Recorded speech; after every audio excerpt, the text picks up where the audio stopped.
Hello Year 7s and welcome. We're going to today look at how to turn our scaffold into written paragraphs for our speech. Right, so what you're going to need today is your plan or your scaffold, and you're going to need somewhere to write your draft. So this might be on a Google Doc or maybe it's in your academic notebook. So first things first, we need to have a look at our plan. Now I'm going to use body paragraph 1 for this tutorial. As you can see, I have filled out every single box. Now that is really important that you do that. Otherwise, you're going to have gaps when it comes to writing your paragraphs. Alright, so first things first, check that you filled out all those boxes. Make sure that you have followed each of these little instructions here carefully. Now we're going to start with our topic sentence. How do we write a topic sentence? Now, our topic sentence should introduce the topic of our paragraph. For instance, this paragraph is going to be about homelessness. Therefore, in my topic sentence, I should say the word homelessness. I'm going to start though with a rhetorical question. So I'm going to jump over to my Word document and I'm going to introduce the topic and get the attention of my audience. So I've just said, have you ever wondered where your next meal will come from or where you will sleep at night? Now I'm going to state that I'm talking about homelessness. So I've said, for 116,000 Australians who are homeless, this is their reality. So I've now introduced in my topic sentence that I'm talking about homelessness. Now it might be useful for you to colour code each of your sentences so that you can keep track of whether or not you've completed each of those different teal structure boxes. Now jumping back to our plan, you can see that my next step is to write my explanation. This is where I'm going to elaborate why is homelessness an issue? That is the key point. Why is this an issue for you to be discussing? So I'm going to jump back here and I'm going to use some of my bullet points to help me. Alright, so use your bullet points, turn them into sentences, make sure that they are explaining why this is an issue. Okay, so what I've said here is that for too many young Australians, homelessness is becoming an increasing issue. As future generations of Australians, too many people are being left for dead. So we're talking about people who are going to grow up and be the adults of our society. And if we leave them in these states of homelessness, they're going to be struggling throughout their entire adult life. Alright, we shouldn't be leaving them for dead. We should be making a stance now. So our explanation of our topic sentence is giving our audience a reason to see this as an issue they should be concerned about. Now, our next step is to include our evidence. So jumping back to my plan, I can see that my evidence needs to be facts, statistics, quotes, examples, anecdotes, and so on. Now, for this one in particular, I did a bit of research and I found 2 facts. I found that 24% of all homeless people in Australia are under the age of 18. Now, I picked this fact because I think it's relevant to Year 7 students. It's talking about people who are under the age of 18. Therefore, I'm using this fact that is about people of your age. I've also said that homelessness is increasing by 13.7% in the last 5 years. That is relevant to my audience because they are the ones that will be growing up over the next couple of years, and if homelessness continues to increase, it's also increasing their risk of homelessness. So I'm going to go ahead, jump into my document, and I'm going to write these statistics into some sentences.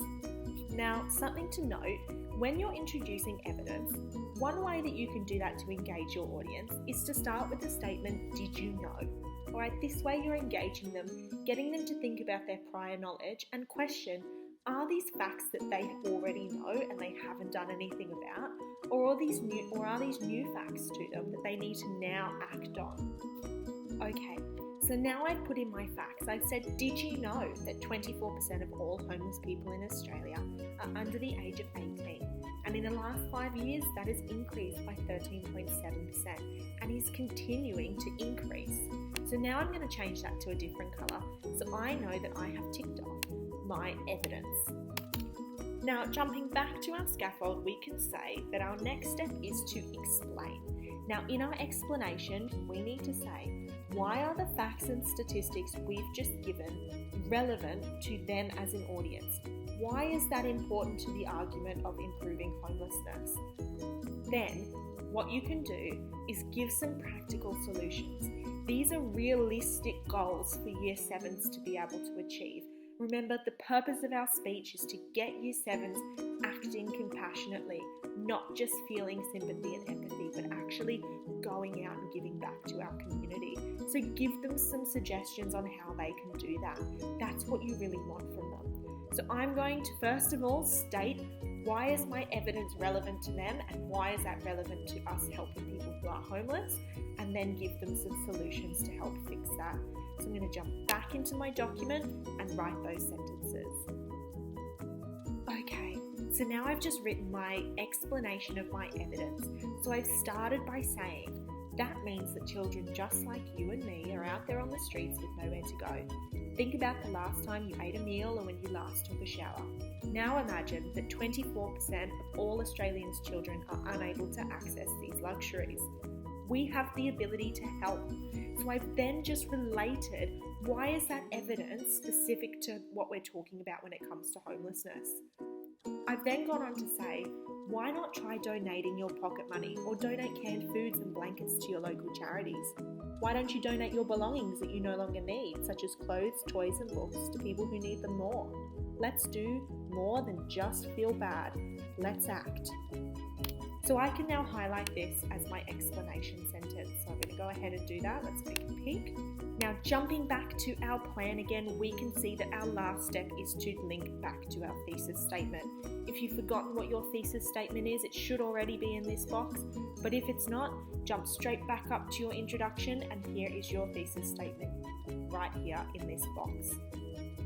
So when we talk about linking back to our thesis statement, we need to summarise why homelessness is an issue we should be concerned about, and then tell our audience that we need to turn those feelings of sympathy and empathy into acts of compassion. So let's go back to where we're writing our paragraphs, and now we're going to link back to our thesis statement using our bullet points that we've got in our plan.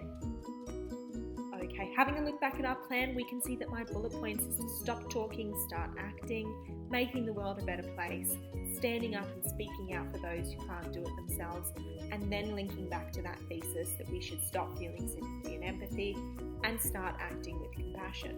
So I've turned that into some sentences that say, let's stop talking about homelessness and start acting on it. We can make the world a better place if we turn our feelings into actions. Stand up and speak out for those who cannot do it for themselves. Let's stop feeling sympathy and empathy towards the homeless and start acting with compassion. Alright, so I've then just summarised my entire paragraph. What was it that I was talking about? It was homelessness. We need to stop feeling sorry for these people and start doing things to help them. Alright, and that is how we write our linking sentence. So I'm again going to highlight that in a different colour. Now, once I've done that, I can go back to my plan, and any time that I have used one of my bullet points in my scaffold, I can either highlight it or tick it off so that I know that I've used it. Then you can go back and you can see your entire paragraph together. Alright, so that is how we're going to write our teal paragraphs for our drafts.